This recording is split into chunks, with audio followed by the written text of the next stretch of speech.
ইশরাককে শপথ পড়াতে সরকারকে লিগ্যাল নোটিশ। সো আমার একটা প্রশ্ন হলো যে এই ইশরাক ভাই ইনি নিজেই বলেছেন যে গত যে নির্বাচনগুলো হয়েছিল সবগুলো অবৈধ। আচ্ছা, যেখানে তিনি নিজে বলেছেন অবৈধ, আবার তিনি কিভাবে এটার আবার মেয়র হতে পারেন? সো এটা তো কোনোভাবে সম্ভবই না। এরকম না যে আমরা শত্রুতা করতেছি, কিন্তু এখানে শত্রুতার কিছু নেই, কারণ যেটা ন্যায় সেটাই তো বলতে হবে না। যেটা ন্যায় হবে সেটাই তো আমাদেরকে বলতে হবে, কারণ যিনি নিজে বলেছিলেন যে গত যে নির্বাচনগুলো হয়েছিল সবগুলো ছিল অবৈধ। কারণ যদি বৈধ হতো, যদি ভালোভাবে হতো, তাহলে আমি মেয়র হতাম।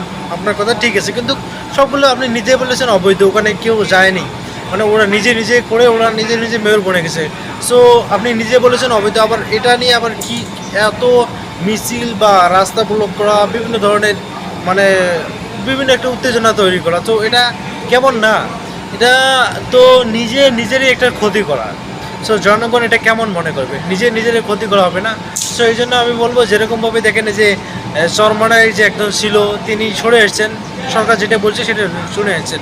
সো এরকমভাবে আমরা আপনাকে বলবো যে সরকার যেটা বলে, যেটা আইনে আছে ওই হিসেবে যদি হন আপনি হবেন, না হলে এখান থেকে সরে আসেন। এত গ্যাঞ্জামের কোনো প্রয়োজন নেই।